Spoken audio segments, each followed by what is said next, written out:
Alexandre Moisés, que eu chamava de Alexandre, todo mundo chama de Moisés. Tá tudo bem. Aí eu vou tentar hoje Tudo te bem, chamar faço de Alexandre Moisés. Moisés, tá tudo ótimo. Muito obrigada por ter aceito o convite. Estou bem feliz de ter você aqui.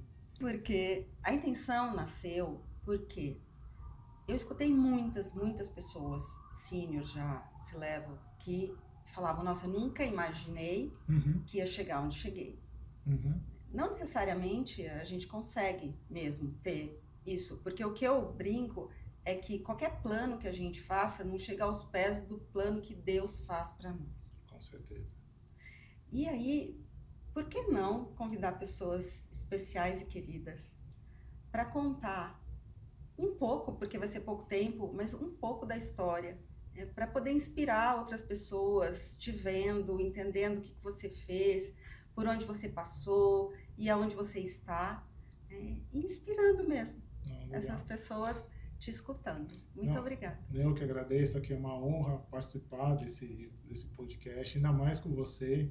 Sempre falo assim que tem pessoas que são extremamente importantes na nossa vida, que tem aqueles marcos que transformam a gente, e você tá um dos marcos lá que me ajudou tanto nessa transformação, nesse meu desenvolvimento como profissional aqui. Então, só tenho a agradecer e é uma honra estar aqui junto contigo. Obrigada, Moisés. A gente se encontrou num momento importante da tua vida. Com certeza, um dos mais importantes, né? Com certeza. Porque hoje você é o único diretor negro da B3. E eu fico muito feliz de ter podido participar, né, desse momento, dessa trajetória, para você chegar onde chegou e ser reconhecido. Sim. Pela sua competência, pelas suas características pessoais. Não tem ninguém, quando eu falo sobre Moisés, não responde, nossa, como ele é bom, como ele é especial. Logo, não sou eu falando, tá? Muito obrigado. Muito obrigado mesmo. E de novo, eu ressalto assim, que eu estava num momento de mudança da minha carreira, de transição da minha carreira, né, junto lá na Bolsa de Valores, e você me ajudou bastante a encarar alguns medos, alguns desafios que eu tinha lá. Então, nós tivemos sessões lá que foram bastante marcantes. Falei, nossa, a Cláudia pegou naquele lugar lá, mas eu acho que você trouxe algo que foi muito importante, a coragem, né, e de coisas que dependiam de mim para fazer essa mudança, né? Então foi super especial e você é uma das pessoas que eu agradeço nessa mudança aqui, meu gestor, minha família, meus pais, né, meus ancestrais também, e você tem um lugar bem especial nessa mudança. Obrigada. Mas vamos falar da sua família? Vamos. Esposo da Silvia. Sim, estou com a Silvia já há 22 anos, nós estamos casados, vamos fazer 23 anos de casados, nós estamos juntos há 27 anos, mais ou menos, bastante. então bastante. Eu tenho mais tempo com ela do que com meus próprios pais, assim, né, então, e nós temos... Mais da metade da vida. Mais da metade da vida junto com ela, então ela é uma grande companheira, uma grande amiga e uma grande incentivadora, assim, da minha carreira. Você falava isso? Você sempre colocou a Silvia num lugar muito especial, como apoiadora mesmo. Como grande apoiadora, vai lá. E é legal assim que ela sempre trouxe isso de forma muito natural. Então eu tenho em casa 3 adolescentes, tenho a Juju com 15 anos, a Carol com 17 e o Robin com 20 anos. 3 adolescentes mesmo? Sim, 3 adolescentes, cada um com seu jeito, mas é uma família maravilhosa, amo minha família. E eu queria escutar sobre a tua trajetória. Eu já conheço a sua trajetória, mas as pessoas não conhecem. Desde graduação, passa assim, de uma forma rápida para as pessoas saberem também o que é que você fez, aonde você estudou e como é que você chegou nessa posição. Acho interessante. A questão da minha trajetória acho que tem um pilar muito fundamental, que são meus pais, né, na questão muito forte da educação que eles colocaram desde cedo, né? Então, só falar rapidamente, meus pais, eles foram um dos primeiros das famílias deles a entrar no mundo acadêmico, né, universidades. Então, hoje meu pai fez mestrado, doutorado, fez pós-doutorado, hoje ele é professor titular da PUC. Com quantos anos mesmo? 80? Hoje meu pai está com 80 anos, fez 80 anos agora em junho, fizemos uma comemoração com a família, foi muito legal. A minha mãe faz 75 anos, né, agora no mês de setembro também, então muito bacana. E ela é artista plástica, é isso? Isso, minha mãe é artista plástica, depois ela trabalhou bastante com o Estado, ela foi professora do Estado também, muito voltada a essa questão artística, depois foi trabalhar na Secretaria também de Educação, então muito legal o trabalho que a minha mãe faz, que é um trabalho muito forte social. Ainda faz, também está Ela trabalhando. se aposentou agora, então ela está mais curtindo a vida dela junto com o meu pai, né? Então, e foi legal assim que uma das coisas que a minha mãe fez, que eu falo da educação que é muito forte, minha mãe fez uma faculdade de Direito. Ela tinha um sonho de fazer Direito, ela só fez a faculdade, passou por tudo, recebeu o diploma. Ela não exerce a função, mas era um sonho dela. Porque ela sempre passou, tanto meu pai quanto minha mãe, passaram esse sonho de que a educação é um pilar muito forte.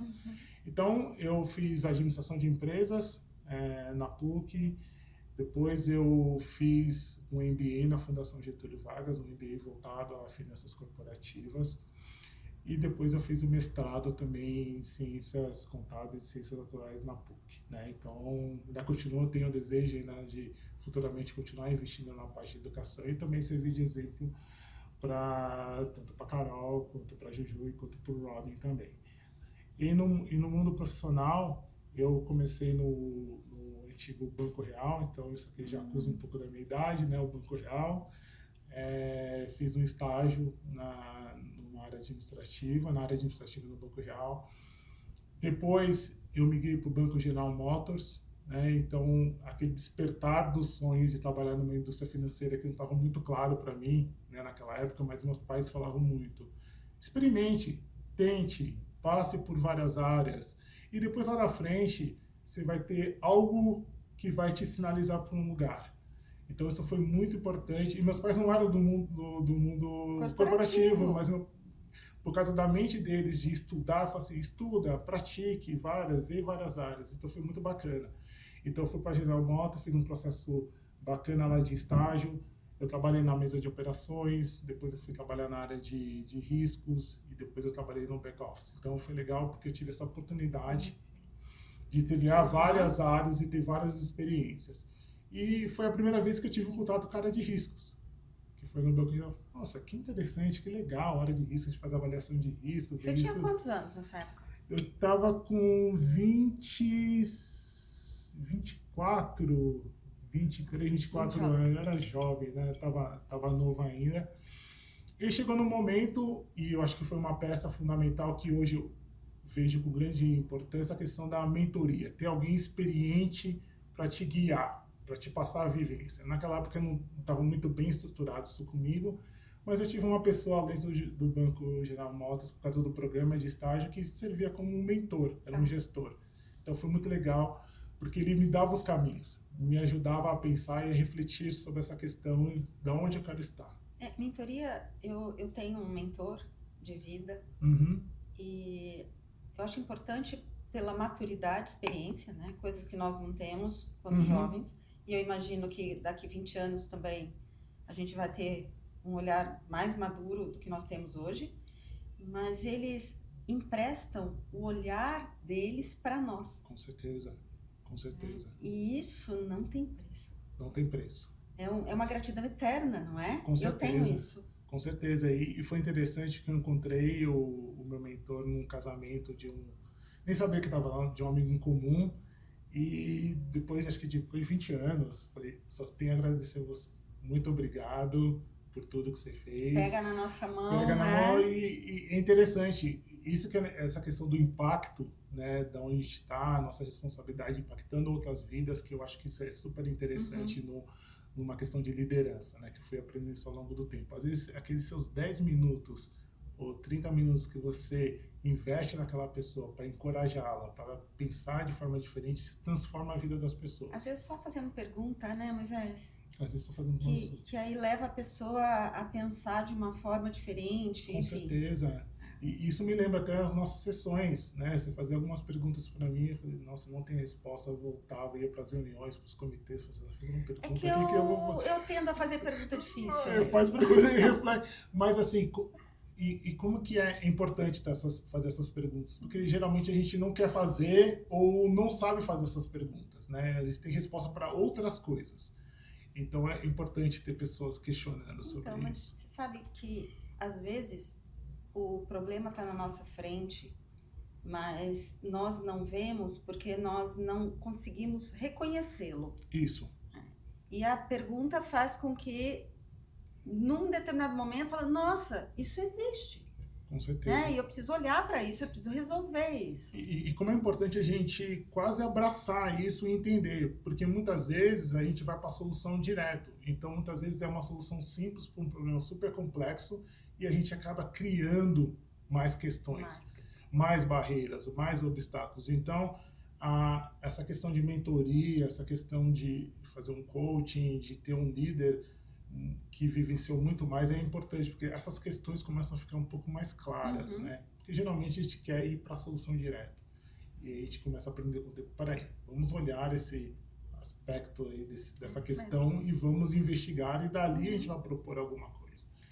E depois de lá, para onde você foi? Aí depois de lá eu fui para uma consultoria, fui para Ernst Young, né? Eu trabalhei lá, tem um braço de consultoria, braço de auditoria, fui para o braço de auditoria, trabalhando lá. Então foi bem interessante, que eu acabei fazendo a própria auditoria do Banco Real, né? Bom filho a casa torna, né? Então eu acabei fazendo.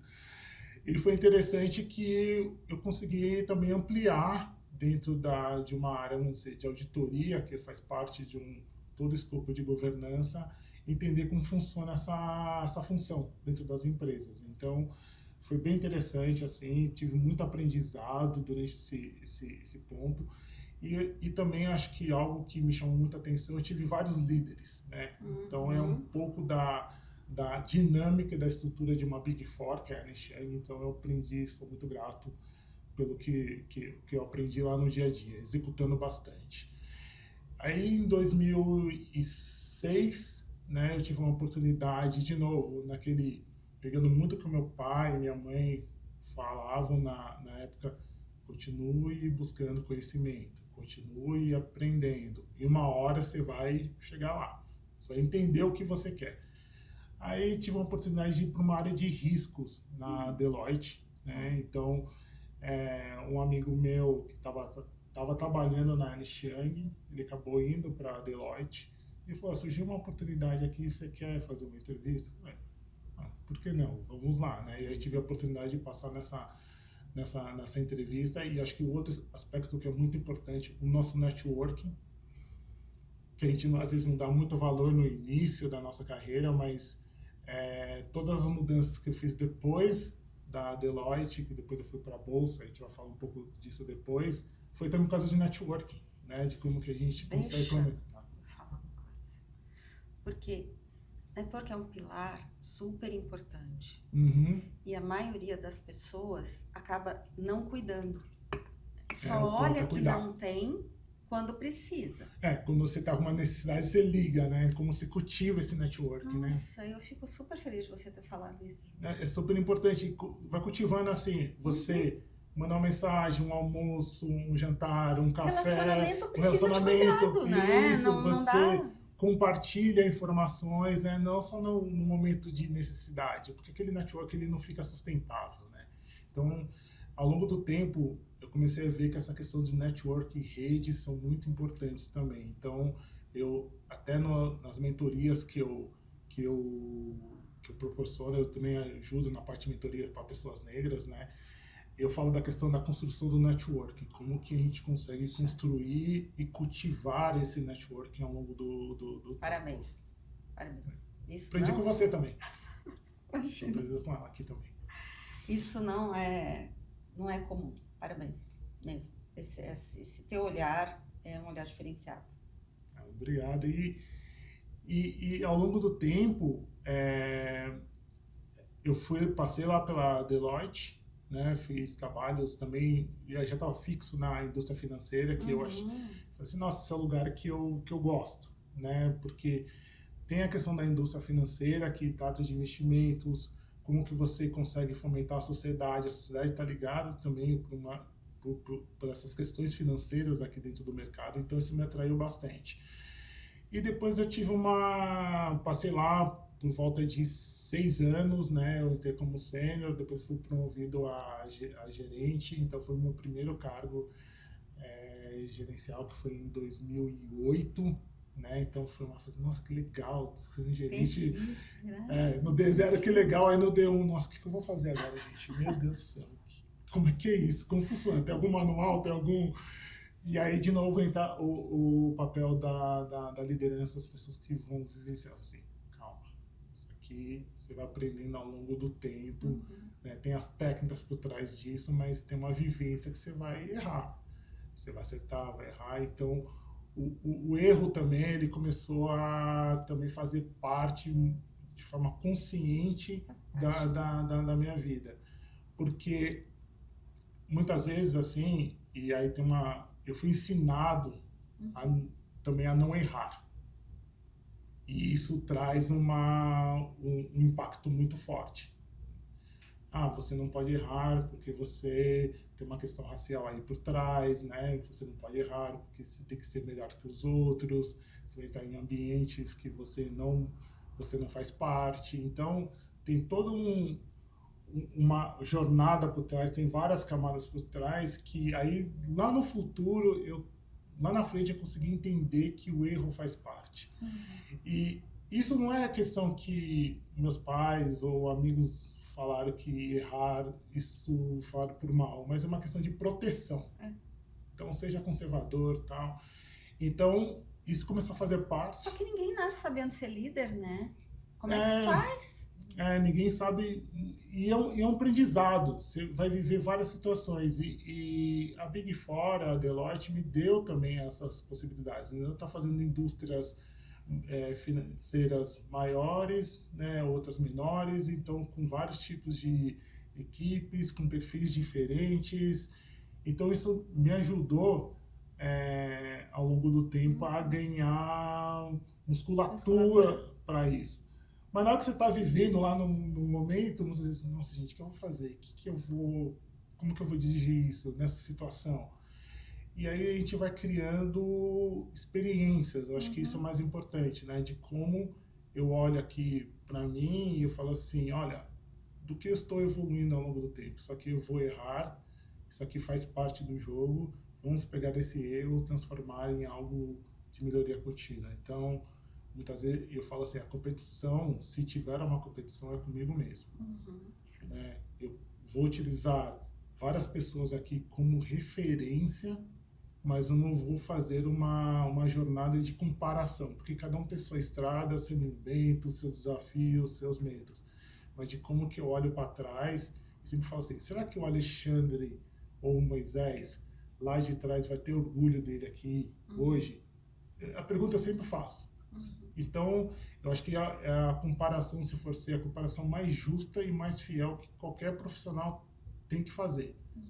Porque hoje é muito fácil você se colocar num lugar, vou me comparar com um X, vou me comparar com A. E cada um tem sua história, cada um tem seu perfil e cada um tem seu lugar no mundo, né? Tem cada um seu lugar, mas esse lugar de comparação em excesso leva a um lugar de insuficiência. Sempre falta insegurança. Porque parece que você não sabe como fazer da melhor maneira. Isso não, porque o A tem a melhor oratória, o A aprendeu de forma mais rápida, o A fez isso. Então, eu sempre falo, se você quiser encontrar evidências que você não é suficiente, você encontra fácil. Super fácil.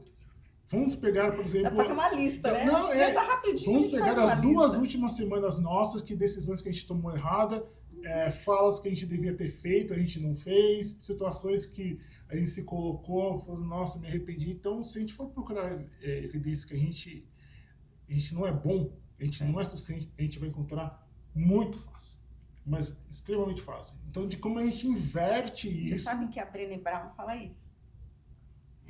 É verdade. Num vídeo, eu estava assistindo esses dias, E ela falou exatamente isso. E eu acho muito importante e sábio o que você está trazendo, porque às vezes tem alguém muito mais jovem assistindo que não passou por isso ainda, ou está passando por isso. Porque é lógico que essa sensação, né, eu escuto relatos parecidos, Uhum. mas não importa que o outro também sinta, né? O importa é que eu tô sofrendo, Sim. eu tô me sentindo incompetente, Isso. né? E saber que isso não é só nosso dá uma certa tranquilidade, né? Às Isso. vezes eu falo, isso é normal. Isso é normal. Sim. Se sentir normal, falar, então eu não sou ou incompetente, incompetente. Não, não é. Porque todos nós temos algumas competências que nós fazemos assim, né, que nós somos muito bons, e tem outras que precisa de muito mais investimento para chegar no meio termo, Com né? certeza. E o outro é o contrário. Então ele pode ser muito bom naquilo que nós fazemos, fazemos porque nos dedicamos bastante, e nós, de repente, melhores do que aqui, né? Então é uma coisa Isso. muito humana. E eu acho que esse é o ponto mesmo, de como a gente se... A comparação é com a gente Exatamente. mesmo. Então, assim, Sabedoria, ontem eu isso. estava assim, como que eu estou amanhã, o que eu estou pensando no futuro. Eu acho que também tem um olhar também da função que você quer desempenhar, e entender que tem uma questão técnica também, que você precisa se aprimorar nisso. Sim. Tem uma questão de soft skill também, que você precisa também navegar sobre isso, mas é sempre com você. Porque com o outro você vai ficar sempre num lugar de falta dele. Ele é melhor nisso, ela é melhor naquilo, ele faz melhor isso. Então, isso traz todo um impacto até de saúde mental para as pessoas. Então, em muitos lugares, naquela função que você desempenha bem, se você incorporar isso de forma muito severa, aquela atividade que você faz bem, você acaba piorando aquela atividade. Então, de como que você faz esse exercício diário. Porque hoje, até mesmo na minha visão, até com as redes sociais, está muito mais fácil a gente se comparar.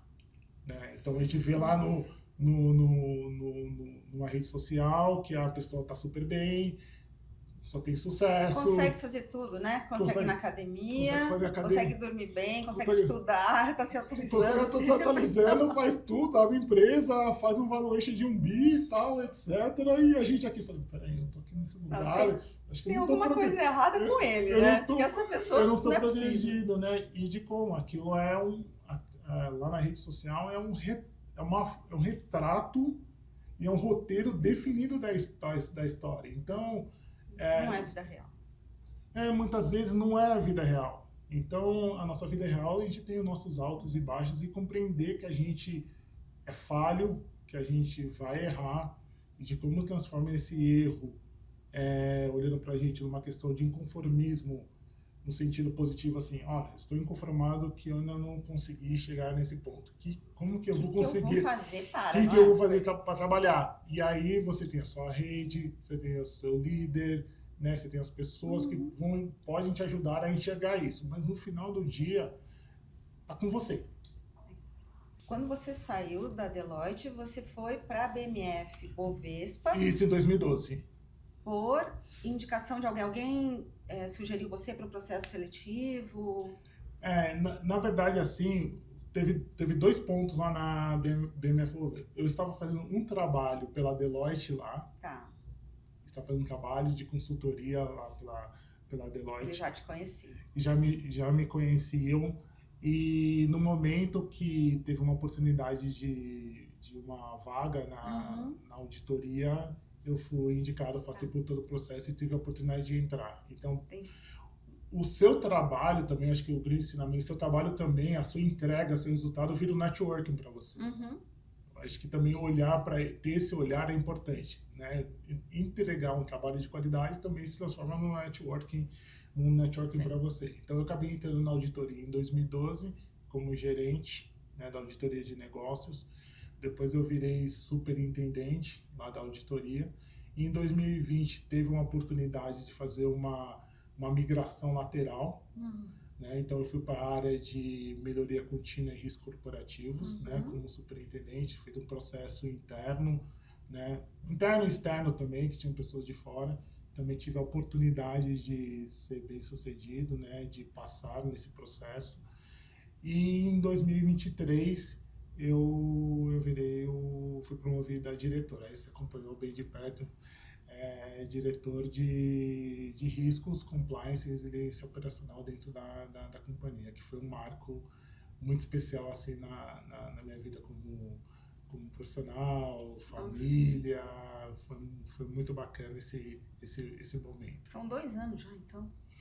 Já estou 2 anos já. Já estou 2 anos. O tempo passa mesmo, não? Tempo passa. Coisa. Muitos desafios, Coisa. muitas entregas, muitas transformações. Então está sendo muito bacana essa jornada.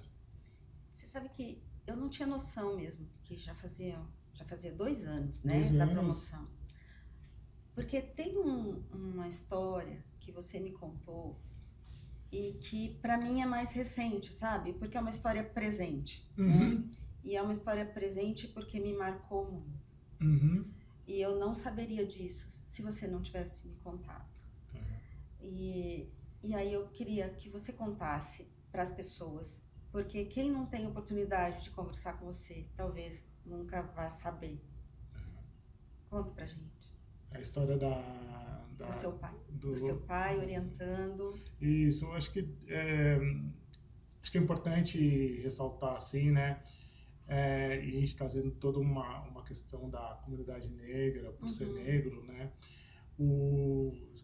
Na época da fazendo sessões com você, né? A gente até te compartilhei um pouco dessa história, que é o seguinte, né? Quando você é uma pessoa negra, né? Que no nosso país, a sua cor chega primeiro. Chega muitas vezes com viés, com preconceitos, né, discriminações, porque a sociedade ela faz uma leitura dessa forma em relação às pessoas negras, né? E a partir disso, isso aqui é uma questão geracional, né, que há muito tempo que acontece dentro do nosso país, e isso impacta também a forma que os pais lidam com essa questão racial dentro de casa. Né? Proteger os filhos. Fica uma forma de proteger os filhos, né? Então, os meus pais, eles tinham muito bem claro de que ser uma pessoa negra vai enfrentar alguns obstáculos que pessoas brancas não vivenciam, né? Então, desde a questão da roupa, né? Tomar muito cuidado onde você vai, como você está vestido, porque isso pode te levar a preconceitos, pode levar a discriminações, né? O lugar da educação também, de trabalho, que você precisa ser sempre o melhor, entregar sempre ser o melhor da sua turma, sempre entregar os melhores trabalhos, porque isso é uma forma também de proteção e tentar blindar os filhos contra questões de racismo, de preconceitos e discriminações.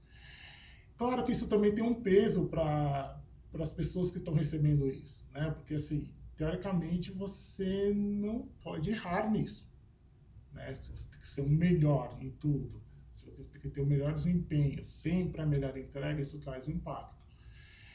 Mas aí, hoje, olhando como pai, eu entendo o que foi trazido isso, porque realmente tem essa visão da sociedade que ela precisa está sendo revista. Acho que a gente está no momento que nos últimos anos a gente já vai tendo melhoras em relação a isso, tem muita coisa a ser feita, claro, com certeza, tem um caminho gigante para a gente percorrer, mas é algo que impacta as pessoas negras entrando no mundo corporativo, por exemplo, né?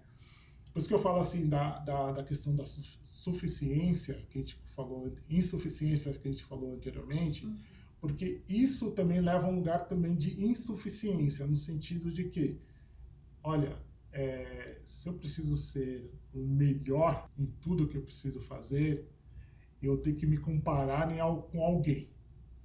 E se eu me comparar com alguém, essa pessoa sempre vai ter algo a mais do que eu tenho hoje.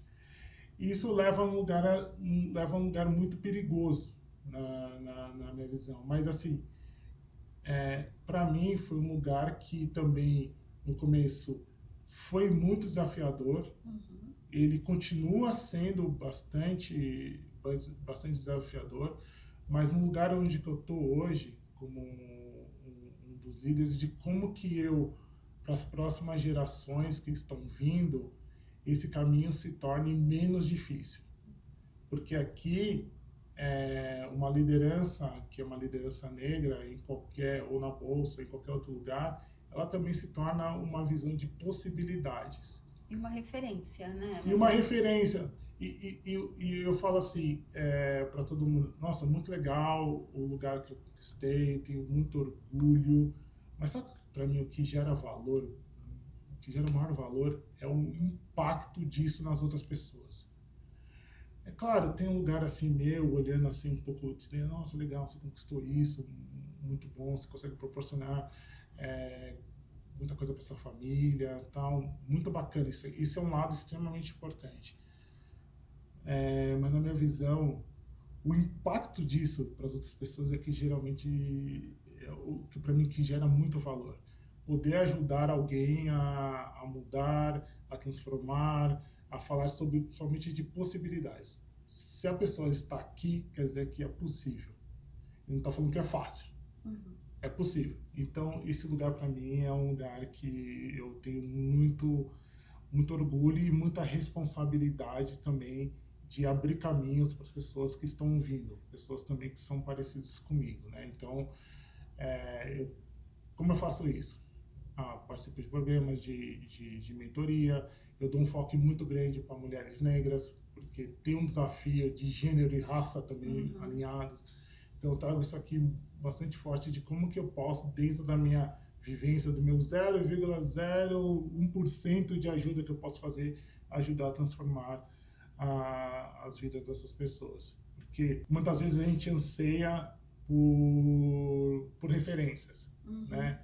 Eu vou dar um exemplo, pode parecer um exemplo bobo, né? Mas quando minhas filhas adoram o universo Marvel, acompanham, tal, etc. Mas quando elas viram Pantera Negra, e ele lá em Wakanda, com as pessoas parecidas com o cabelo delas e dele, quando viram referências africanas, etc., isso traz uma sensação diferente. Eu sempre falo, é uma sensação diferente, porque é muito legal você se sentir representado num lugar que é um filme muito legal, que fala de um herói que está tentando ajudar as outras pessoas. Então, parece um exemplo pequeno, mas é um exemplo muito bacana. Eu lembro delas e deles saindo do cinema, assim, eufóricos. Que legal, a Shuri, tem as pessoas, tem outra pessoa que parece comigo, tem outra pessoa que parece comigo. Então, a referência é muito importante porque você pode sonhar com isso. Sonhar é possibilidade. E adorei essa frase. Sonhar é possibilidade. E você é a referência para cá. E eu vejo a coerência, né, naquilo que você fala, naquilo que você faz, na forma como você se relaciona com as pessoas, nas oportunidades que você dá, inclusive de vir aqui. Muito obrigada. Eu que agradeço, que é uma honra estar aqui contigo, só tenho que agradecer novamente. Obrigado pela ajuda, pelos puxões de orelha, que foram super importantes. Eu falo assim, pessoas que são verdadeiras, eu acho que isso que foi a dinâmica muito legal nossa, que você foi muito verdadeira, você trouxe seus pontos, a gente ampliou meu horizonte que eu tava de vida, e isso me ajudou a crescer bastante. Então, só tenho a agradecer de coração. Muito obrigado. E, pessoal, assistam o episódio aqui. Tem o episódio do Nélio, da Vivi, que são fantásticos. Eu aprendi bastante com eles. Vai vir um episódio da Leandra também aqui, já fazendo propaganda. E gente, um recado muito importante. Acredite em vocês. Eu acho que esse que para mim é o grande recado e vocês vão chegar longe. E muito obrigado novamente pela ajuda.